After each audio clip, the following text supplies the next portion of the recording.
सुप्रभात प्यारे बच्चों। 9th क्लास के सभी बच्चे आज अपनी पुस्तक कृतिका से ये पहला अध्याय पढ़ेंगे जिसका नाम है इस जल प्रलय में। इस जल प्रलय में अध्याय के लेखक हैं फणीश्वर नाथ रेणु। अध्याय देखे बेटा। मेरा गांव ऐसे इलाके में है जहां हर साल पश्चिम पूरब और दक्षिण की कोसी पनार, महानंदा और गंगा की बाढ़ से पीड़ित प्राणियों के समूह आकार पनाह लेते हैं। सावन भादों में ट्रेन की खिड़कियों से विशाल और सपाट धरती परती मतलब परत और पनाह का मतलब आश्रय लेना पर गाय बैल भैंस बकरों के हजारों झुंड मुंड देखकर ही लोग बाढ़ की विभीषिका का अंदाजा लगाते हैं। मतलब कितनी भयानक पानी से वहाँ तबाही होती है। परती क्षेत्र में जन्म लेने के कारण अपने गांव के अधिकांश लोगों की तरह मैं भी तैरना नहीं जानता, किंतु 10 वर्ष की उम्र से पिछले साल तक बॉय स्काउट, स्वयंसेवक, राजनीति कार्यकर्ता अथवा रिलीफ वर्कर की हैसियत से बाढ़ पीड़ित क्षेत्रों में काम करता रहा हूँ। और लिखने की बात, हाई स्कूल में बाढ़ पर लेख लिखकर प्रथम पुरस्कार पाने से लेकर धर्म युग में कथा दशक के अंतर्गत बाढ़ की पुरानी कहानी को नए पाठ के साथ प्रस्तुत कर चुका हूँ। जय गंगा 1947 में, डायन कोसी 1948 में, हरियो का पुल 1948 में आदि झुटपुट रिपोर्टाज के अलावा मेरे कई उपन्यासों में बाढ़ की विनाश लीलाओं के अनेक चित्र अंकित हुए हैं। आगे देखेंगे बेटा। किंतु गांव में रहते हुए बाढ़ से घिरने, बहने, धंसने और भोगने का अनुभव कभी नहीं हुआ। वह तो पटना शहर में सन 1967 में ही हुआ, जब 18 घंटे की अविराम वृष्टि के कारण पुन का पानी राजेंद्र नगर, कंकड़ बाढ़ तथा अन्य निचले हिस्सों में घुस आया था। अर्थात बाढ़ को मैंने भोगा है शहरी आदमी की हैसियत से। इसीलिए इस बार जब बाढ़ का पानी प्रवेश करने लगा, पटना का पश्चिमी इलाका छाती भर पानी में डूब गया, तो हम घर में ईंधन, आलू, मोमबत्ती, दिया सलाई, सिगरेट, पीने का पानी और कंपोज की गोलियां जमाकर बैठ गए और प्रतीक्षा करने लगे। सुबह सुना राजभवन और मुख्यमंत्री निवास प्लावित हो गया है, डूब गया है। दोपहर में सूचना मिली गोलघर जल से घिर गया है। यों सूचना बांग्ला में इस वाक्य से मिली थी, जानो गोलघर डूबे गे छे। और 5 बजे जब कॉफ़ी हाउस जाने के लिए तथा शहर का हाल मालूम करने निकला तो रिक्शे वाले ने हंसकर कहा, अब कहाँ जाएगा, कॉफ़ी हाउस में तो अबले पानी आ गया है। अबले पानी आना यहाँ तक, कहाँ तक? हाथ से देखेंगे, इतने ऊपर पानी आ गया है कि इंसान उसमें नहीं जा सकता, जिस पर बहुत ज़्यादा डूब सकता है। चलो पानी कैसे घुस गया है वही देखना है, कहकर हम रिक्शा पर बैठ गए। साथ में नई कविता के एक विशेषज्ञ विख्याता आचार्य कवि मित्र थे, जो मेरी अनवरत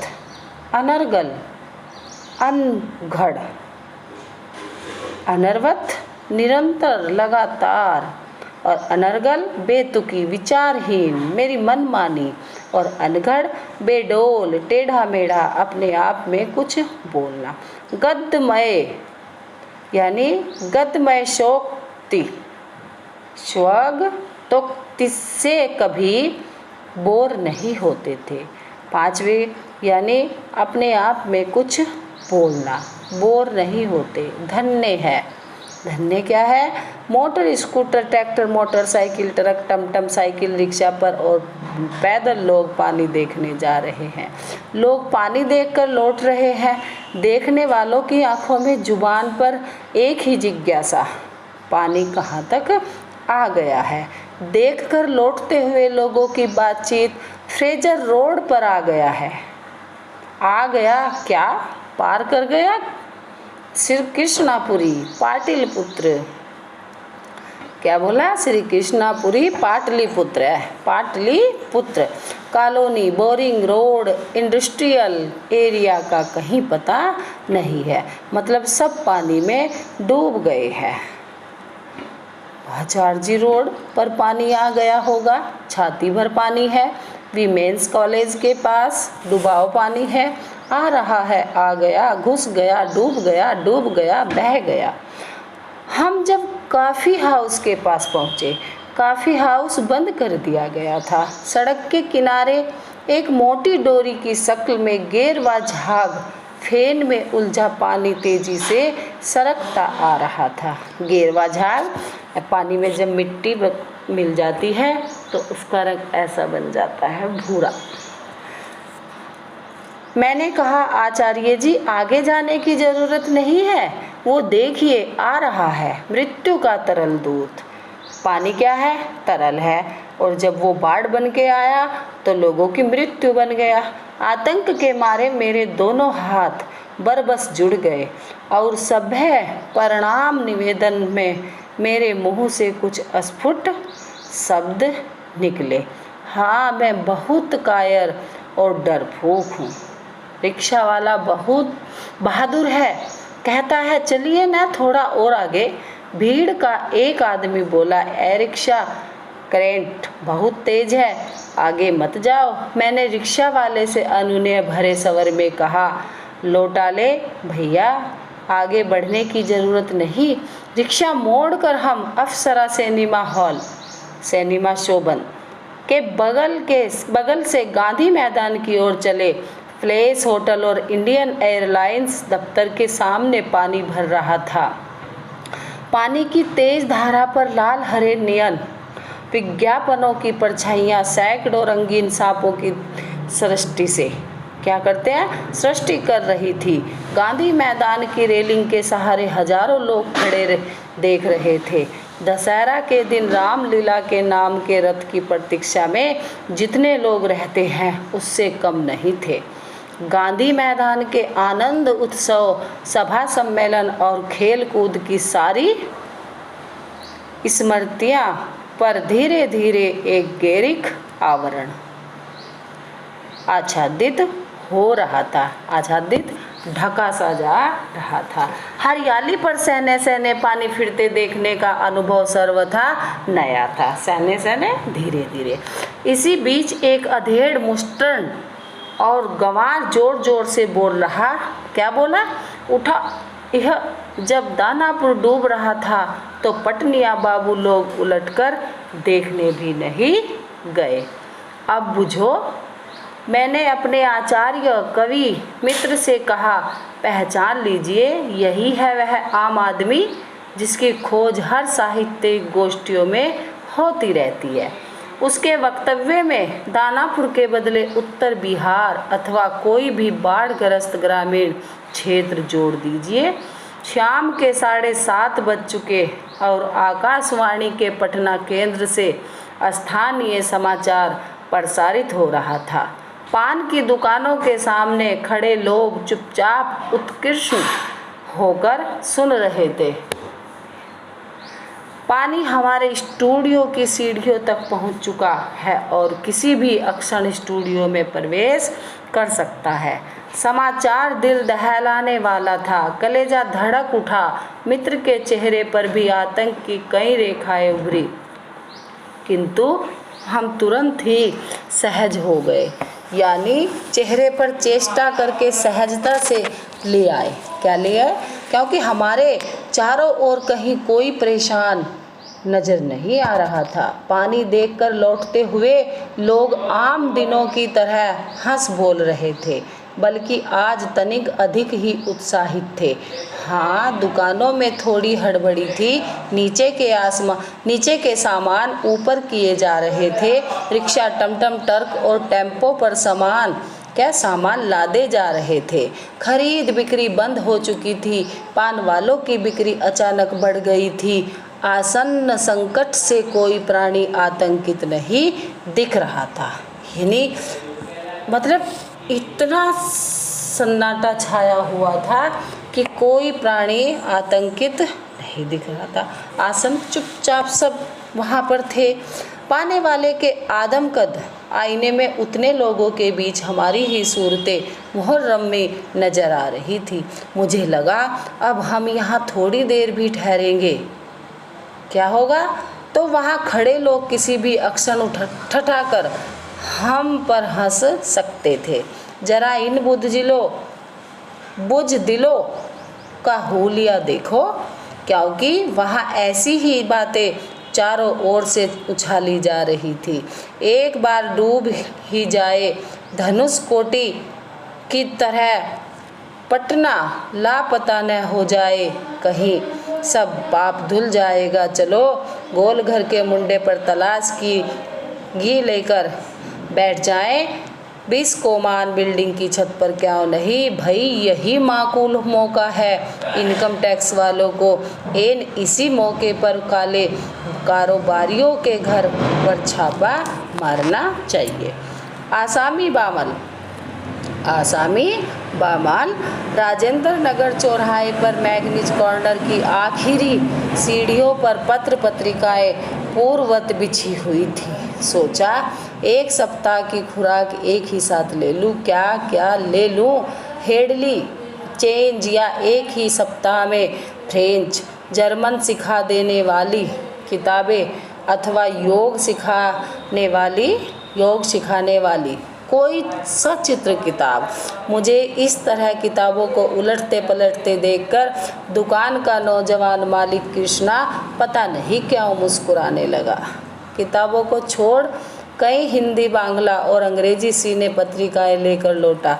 मित्र से विदा होते हुए कहा, पता नहीं कल हम कितने पानी में रहे। बहरहाल जो कम पानी में रहेगा वह ज़्यादा पानी में फंसे मित्र की सुधि लेगा। फ्लैट में पहुंचा ही था कि जनसंपर्क की गाड़ी भी लाउडस्पीकर से घोषणा करती हुई राजेंद्र नगर पहुंच चुकी थी। हमारे गोलंबर के पास कोई भी आवाज़ चारों बड़े ब्लॉकों की इमारतों से टकराकर मंडराती हुई 4 बार प्रतिध्वनित होती है। सिनेमा अथवा लॉटरी के प्रचार गाड़ी यहाँ पहुँचते ही भाइयों पुकार कर एक क्षण के लिए चुप हो जाती है। पुकार मंडराती हुई प्रतिध्वनित होती है, भाइयों भाइयों भाइयों। एक अलमस्त जवान रिक्शा चालक है जो अक्सर रात के सन्नाटे में सवारी पहुंचाकर लौटते समय इस गोलंबर के पास आलाप उठाता है। सुन मेरे बंधु रे ए न सुन मोरे मितवा वावाय। गोलंबर के पास जनसंपर्क की गाड़ी से ऐलान किया जाने लगा, भाइयों ऐसी संभावना है कि बाढ़ का पानी रात्रि के करीब 12 बजे तक लोहानीपुर, कक्कड़बाग और राजेंद्र नगर में घुस जाए। अतः आप लोग सावधान हो जाए। प्रतिध्वनि सावधान हो जाए। मैंने गृहस्वामिनी से पूछा, गैस का क्या हाल है? बस उसी का डर है, अब ख़त्म होने वाला है। असल में सिलेंडर में मीटर ऊटर की तरह कोई चीज़ नहीं होने से कुछ पता नहीं चलता, लेकिन अंदाज है कि 1 या 2 दिन कोयला है। मतलब उसकी पत्नी कहती है कि 1 या 2 दिन चलेगा। फिर वो पूछता है कि क्या कोयला है, स्टोव है? मगर किरासन एक ही बोतल। फिलहाल बहुत है, बाढ़ का भी यही हाल है। मीटर ऊटर की तरह कोई चीज़ नहीं होने से पता नहीं चलता कि अब कब आदम के कितनी देर में पास आ जाए। मैंने कहा, सारे राजेंद्र नगर में सावधान सावधान ध्वनि कुछ देर गूंजती रही।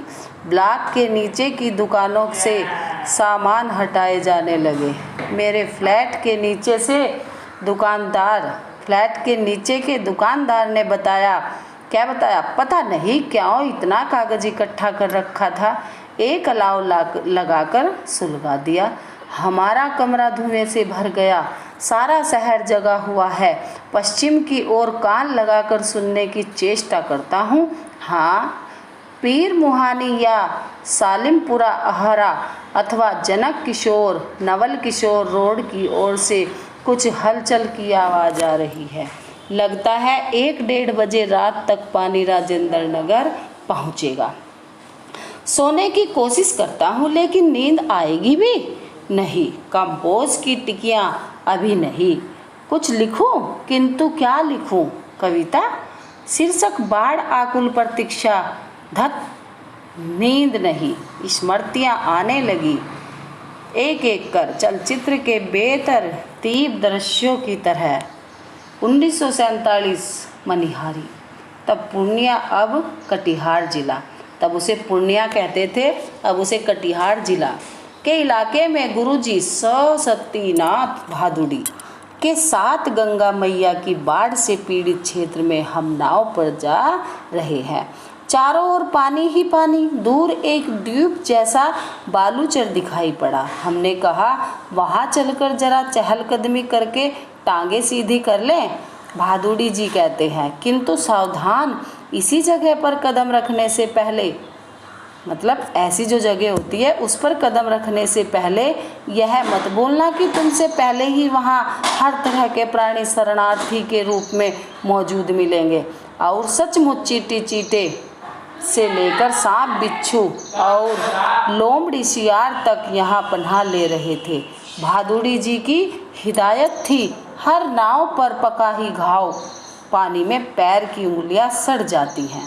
पका ही घाव, जब ये बरसात का या बाढ़ का गंदा पानी आता है तो उसमें पैर में क्या होते हैं, उंगलियों में हम बोलते हैं जिसको खारवे हो जाते हैं और उनसे उंगलियां सड़ जाती हैं।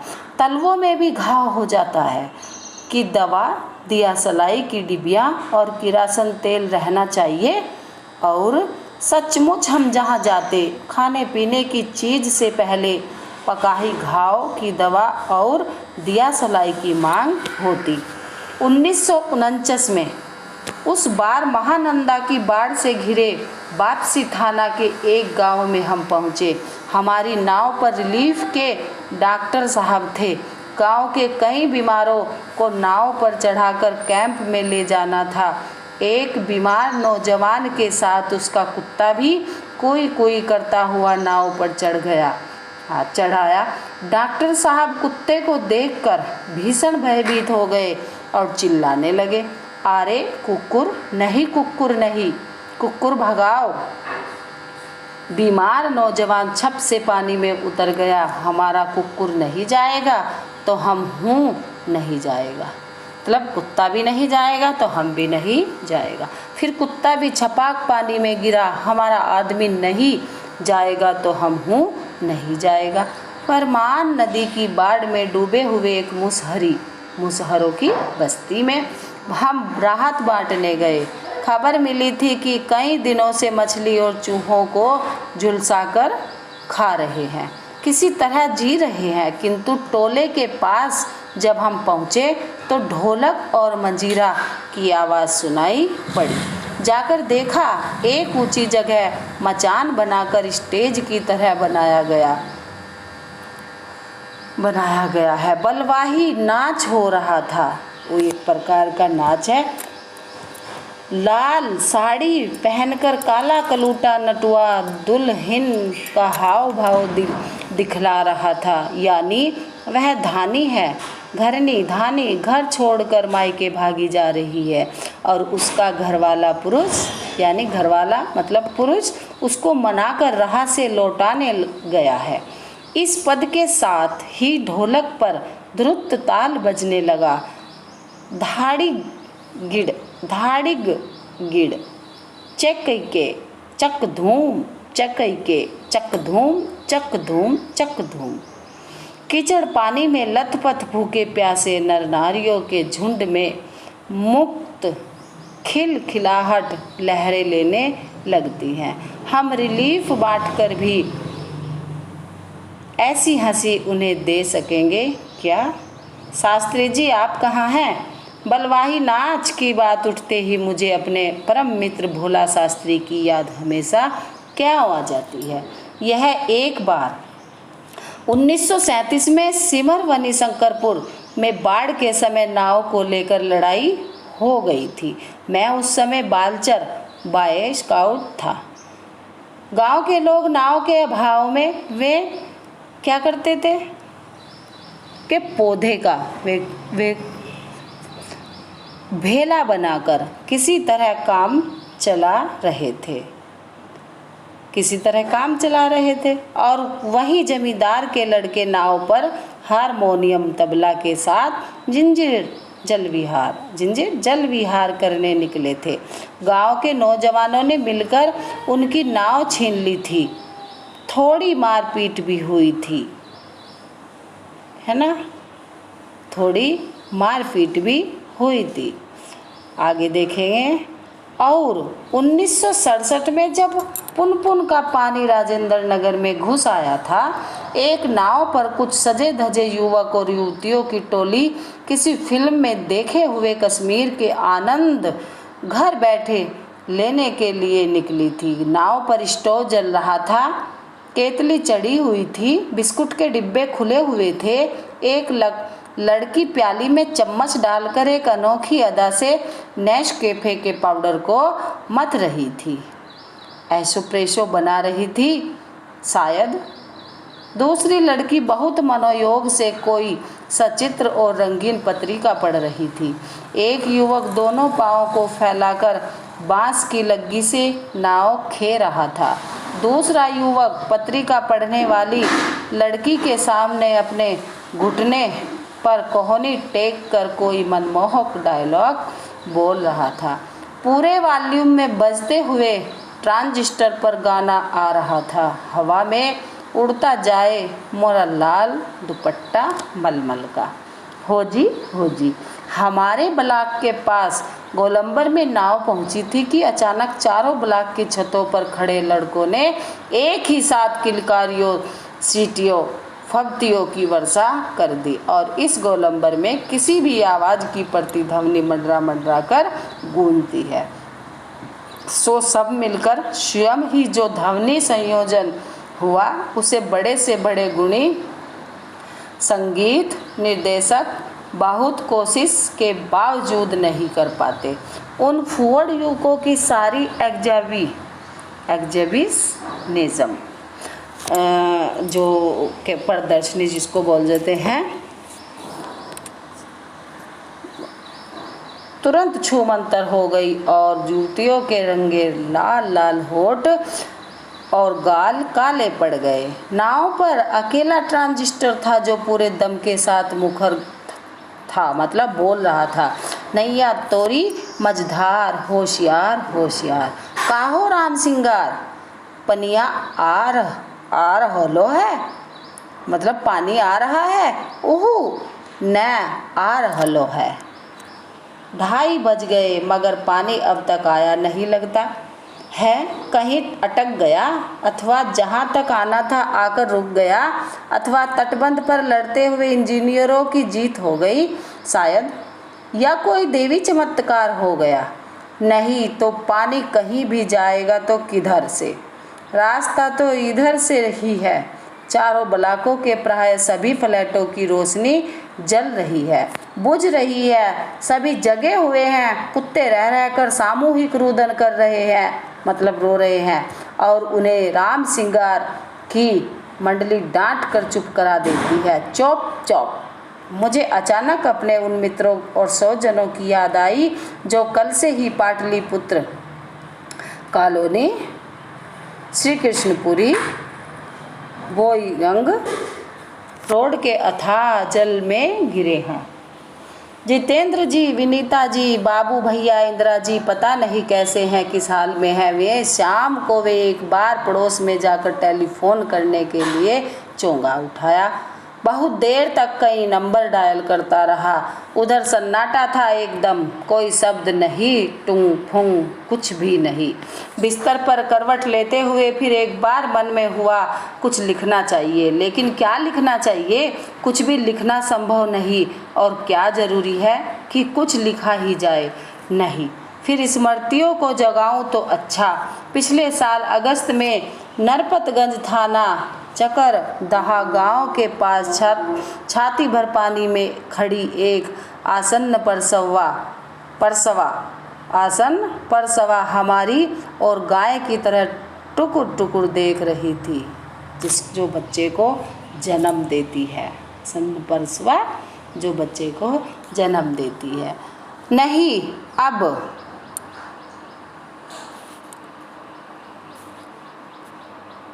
आगे देखेंगे बेटा।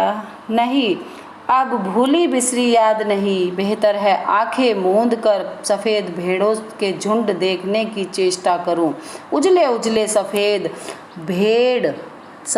भेड़ों के झुंड किंतु सभी। आगे देखेंगे। उजले भेड़ अचानक काले हो गए, बार बार आंखें खोलता हूँ, मूंदता हूँ, काले को उजाला करना चाहता हूँ। भेड़ों के झुंड भूरे हो जाते हैं, उजले भेड़ काले भूरे किंतु उजले उजले गेहुए रंग के भेड़। ओई दाखो ऐसे गेछे जल, झकझोर कर मुझे जगाया गया। घड़ी देखी, ठीक 5:30 बज रहे थे। सवेरा हो चुका था। आ रहलो है पनिया, पानी आ गेलो हो। राम सिगार हो मोहन, रामचन्नर अरे ओ।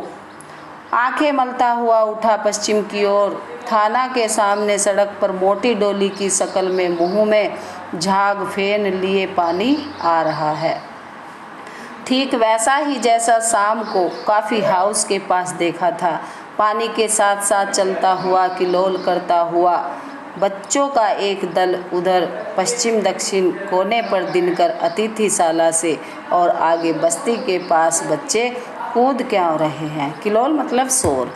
नहीं बच्चे नहीं, पानी है, वहाँ मोड़ है, थोड़ा अवरोध है, इसीलिए पानी उछल रहा है। पश्चिम उत्तर की ओर ब्लॉक नंबर 1 के पास पुलिस चौकी के पिछवाड़े में पानी का पहला रेला आया। ब्लॉक नंबर 4 के नीचे सेठ की दुकान की बाईं बाजू में लहरें नाचने लगी। अब मैं दौड़कर छत पर चला गया। चारों ओर शोर कोलाहल, कलरव, चीख पुकार और पानी का कलकलरव, लहरों का नर्तन। सामने फुटपाथ को पार कर अब पानी हमारे पिछवाड़े में सशक्त बहने लगा। गोलंबर के गोल पार्क के चारों ओर पानी नाच रहा है। आ गया। पानी बहुत तेजी से बढ़ रहा है, चढ़ रहा है। करंट कितना तेज है? सोन का पानी है, नहीं गंगा जी का है। आगे लो, सामने की दीवार की ईंटें जल्दी जल्दी डूबती जा रही है। बिजली के खंभे का काला हिस्सा डूब गया। ताड़ के पेड़ का तना क्रमशः डूबता जा रहा है, डूब रहा है। अभी यदि मेरे पास मूवी कैमरा होता, अगर एक टेप रिकॉर्डर होता। बाढ़ तो बचपन से ही देखता आया हूँ, किंतु पानी का इस तरह आना कभी नहीं देखा। अच्छा हुआ जो रात में नहीं आया, नहीं तो भय के मारे न जाने मेरा क्या हाल होता। देखते ही देखते गोल पार्क डूब गया, हरियाली लोप हो गई। अब हमारे चारों ओर पानी नाच रहा था। भूरे रंग के भेड़ों के झुंड भेड़ दौड़ रहे हैं। भूरे भेड़, वह चाय वाले की झोपड़ी चली गई।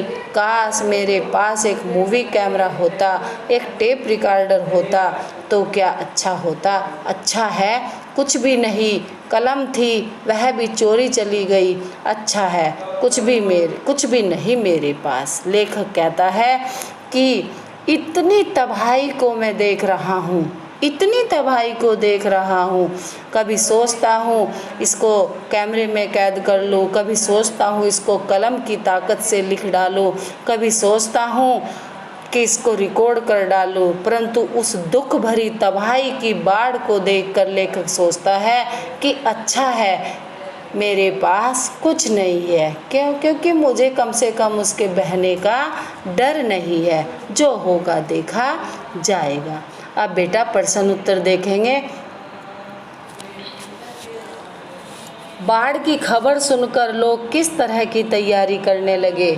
बाढ़ की खबर सुनकर आपने बार बार पढ़ा है अध्याय में, अब देखेंगे उत्तर में इसको। बाढ़ की खबर से सारे शहर में आतंक मचा हुआ था। लोग अपने सामान को निचली मंजिल से ऊपरी मंजिल में ले जा रहे थे। सारे दुकानदार अपना सामान रिक्शा, टमटम, ट्रक और टेम्पो पर लादकर उसे सुरक्षित स्थानों पर ले जा रहे थे। खरीद बिक्री बंद हो चुकी थी। लोग घरों में खाने का सामान, दिया सलाई, मोमबत्ती, दवाइयाँ, केरोसिन आदि का प्रबंध करने में लगे हुए थे। प्रश्न नंबर 2 देखेंगे। बाढ़ की सही जानकारी लेने और बाढ़ का रूप देखने के लिए लेखक क्या उत्सुक था? लेखक ने पहले बाढ़ के बारे में सुना जरूर था, पर कभी देखा नहीं था। उसने अपनी कई रचनाओं में बाढ़ की विनाश लीला का उल्लेख किया था। वह स्वयं अपनी आंखों से बाढ़ के पानी को शहर में घुसते और उसकी विनाश लीला के बारे में जानने को उत्सुक था। नंबर 3, सबकी जुबान पर एक ही जिज्ञासा, पानी कहाँ तक आ गया है? इस कथन से जन समूह की कौन सी भावनाएं व्यक्त होती हैं? उत्तर देखेंगे बच्चों। इस कथन से जन समूह में जिज्ञासा के भाव उठते हुए जान पड़ते हैं। जिज्ञासा मतलब जानने की इच्छा। लोग बाढ़ की स्थिति के बारे में जानकारी प्राप्त करने के लिए पैदल ही उस जगह जा रहे थे। सबके मन में वह आँखों में एक ही प्रसन्न जिज्ञासा का रूप ले चुका था, पानी कहाँ तक पहुंच गया होगा।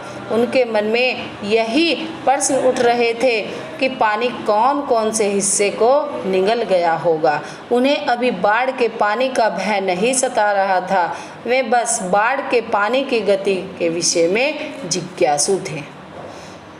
प्रश्न नंबर 4, मृत्यु का तरल दूत किसे कहा गया है और क्यों? बाढ़ के लगातार बढ़ते जल को मृत्यु का तरल दूत कहा गया है। बाढ़ के इस आगे बढ़ते हुए जल ने न जाने कितने प्राणियों को उजाड़ दिया था, बहा दिया था और बेघर करके मौत की नींद सुला दिया था। इस तरल जल के कारण लोगों को मरना पड़ा, इसलिए इसे मृत्यु का तरल दूत कहना बिल्कुल सही है। प्रश्न नंबर 5 देखें बेटा। आपदाओं से निपटने के लिए अपनी तरफ से कुछ सुझाव दीजिए। जब हमारे क्षेत्र, इलाके किसी भी तरह में कोई आपदा आती है तो यहाँ कवि ने उसमें आपके सुझाव मांगे हैं। जैसे हमारे बेटा बद्रीनाथ में आपदा आई और अभी आपने देखा कितना भयानक अम्फान नाम का तूफान आया। उस तूफान से लोगों को बचाने के लिए दूसरे स्थान पर पहुंचाया गया। तो वो हम जो घटना घटती है उसमें अपने विचार देते हैं। तो यहाँ भी ये विचार आप इससे समझकर किसी भी घटना पर लिख सकते हैं। प्राकृतिक आपदाओं से निपटने का सबसे बेहतर तरीका सतर्क रहना है। हमें मौसम की जानकारी रखनी चाहिए एवं अपने आप को सुरक्षा तंत्र से जुड़ा रखना चाहिए। आपदा से निपटने के लिए तात्कालिक व दीर्घकालिक उपाय करने चाहिए। खाद्य सामग्री, राहत सामग्री का पर्याप्त मात्रा में भंडारण करना आवश्यक है। बचाव कार्यों के लिए स्वयंसेवी संस्थाओं व सरकार को पहले से ही तैयारी आरंभ कर देनी चाहिए। पर्याप्त दवाइयाँ व चिकित्सा के लिए डॉक्टरों को भी नियुक्त रखना चाहिए। प्यारे बच्चों, जैसा आपने देखा, ये महामारी भी हमारे लिए एक बहुत बड़ी आपदा है। किसी खाद्य पदार्थों की भरपाई तो हम कर भी सकते हैं, लेकिन इस महामारी के कारण हमारे जो लोग हैं अपनी जान गंवा रहे हैं। तो इसके लिए भी आप देखिएगा, हमें कितनी बड़ी तैयारियां करनी पड़ रही है। प्रश्न नंबर 6 देखेंगे। यह जब दानापुर डूब रहा था तो पटनिया बाबू लोग उलटकर देखने भी नहीं गए बुझो। इस कथन द्वारा लोगों की किस मानसिकता पर चोट की गई है? इस प्रश्न में कवि कहना चाहता है कि अगर आपका कोई पड़ोसी किसी परेशानी में है और आप वहाँ पर नहीं जाते हो तो समझो आपकी कैसी मानसिकता है। लोग संकट की घड़ी में एक दूसरे की सहायता करने के बजाय अपने निजी स्वार्थों को अधिक महत्व देते हैं। अपने सुख सुविधाओं को छोड़कर किसी संकटग्रस्त व्यक्ति या व्यक्तियों का हाल चाल जानने का भी कष्ट नहीं करते। उक्त कथन द्वारा लोगों की इसी मानसिकता पर चोट की गई है। यह कथन निश्चित रूप से कठोर और द्वेषपूर्ण है। ऐसा नहीं होना चाहिए। हमें अपने से जुड़े, अपने पास के, जहाँ तक हमारी हिम्मत हो सके वहाँ तक हमें मनुष्यत्व, जीव जंतु सबकी सहायता करनी चाहिए। प्रश्न नंबर 7 देखेंगे। खरीद बिक्री बंद हो चुकने पर भी पान की बिक्री अचानक क्यों बढ़ गई थी? उत्तर, खरीद बिक्री बंद हो चुकने पर भी पान की बिक्री अचानक बढ़ गई थी क्योंकि लोग बाढ़ को देखने के लिए बहुत बड़ी संख्या में इकट्ठे हो गए थे। वे बाढ़ से भयभीत नहीं थे बल्कि हंसी खुशी और कौतूहल से युक्त थे। ऐसे समय में पान उनके लिए समय गुजारने का सबसे अच्छा साधन था। प्रश्न नंबर 8 देखेंगे। जब लेखक को यह एहसास हुआ कि उसके इलाके में भी पानी घुसने की संभावना है तो उसने क्या क्या प्रबंध किए? उत्तर देखें। जब लेखक को एहसास हुआ कि उसके इलाके में भी पानी घुसने की संभावना है तो उन्होंने आवश्यक ईंधन, आलू, मोमबत्ती, दिया सलाई, पीने का पानी, कंपोस्ट की गोलियां इकट्ठी कर ली ताकि बाढ़ से घिर जाने पर कुछ दिनों तक गुजारा चल सके। उन्होंने बाढ़ आने छत पर चले जाने का भी प्रबंध सुनिश्चित कर लिया। प्रश्न नंबर 9 देखेंगे। बाढ़ पीड़ित क्षेत्र में कौन कौन सी बीमारियों के फैलने की आशंका रहती है? उत्तर देखेंगे बेटा। बाढ़ के बाद हैजा, मलेरिया, टाइफाइड आदि बीमारियों के फैलने की संभावना रहती है क्योंकि बाढ़ के उतरे पानी में मच्छर अत्यधिक मात्रा में पनपते हैं जिसके कारण मलेरिया हो जाता है। जैसी बीमारियां होने के कारण ही पानी की कमी से लोगों को गंदा पानी पीना पड़ता है जो हैजा और टाइफाइड जैसी बीमारियों को न्योता देता है। प्रश्न नंबर 10 देखेंगे। नौजवान के पानी में उतरते ही कुत्ता भी पानी में कूद गया। दोनों ने किन भावनाओं के वशीभूत होकर ऐसा किया? वशीभूत मतलब आपसी प्रेम। नौजवान और कुत्ता परस्पर गहरे आत्मीय थे। दोनों एक दूसरे से सच्चे साथी थे। उनमें मानव और पशु का भेदभाव भी नहीं था। वे एक दूसरे के बिना नहीं रह सकते थे। यहाँ तक कि नौजवान को कुत्ते के बिना मृत्यु भी स्वीकार नहीं थी। इस व्यवहार से उनकी गहरी मैत्री का परिचय मिला। अब प्रश्न नंबर 11 देखेंगे। अच्छा है कुछ भी नहीं, कलम थी वह भी चोरी चली गई। अच्छा है कुछ भी नहीं मेरे पास मूवी कैमरा, टेप रिकॉर्डर आदि की तीव्र उत्कंठा होते हुए भी लेखक ने अंत में उपयुक्त कथन क्यों कहा? देखेंगे बेटा उत्तर। यहाँ लेखक के बाढ़ से उत्पन्न दुख को व्यक्त किया गया है। वह इस घटना को पहले ही कैमरे में कैद करना चाहता था परंतु उसके पास कैमरा उपलब्ध नहीं था। फिर उसके मन में विचार आया कि वह कलम के द्वारा पन्नों में इस त्रासदी को लिखे जिसे उसने पहले स्वयं भोगा था, पर उसकी कलम भी उसके पास नहीं थी, वो भी चोरी हो गई थी। इतनी तीव्र उत्कंठा होते हुए भी लेखक ने सोचा कि अच्छा है कुछ भी नहीं, क्योंकि बाढ़ के इस सजीव भयानक रूप को अगर वो अपने कैमरे में व कलम से पन्नों पर उतार भी लेता तो उसे दुख ही तो प्राप्त होता। उसे बार बार देखकर पढ़कर उसे कुछ प्राप्त नहीं होता तो फिर उनकी तस्वीर लेकर वह क्या करता। इसीलिए कवि कहता है कि अच्छा है मेरे पास ये चीज़ें नहीं है, कम से कम मुझे बाद का दुख तो नहीं होगा।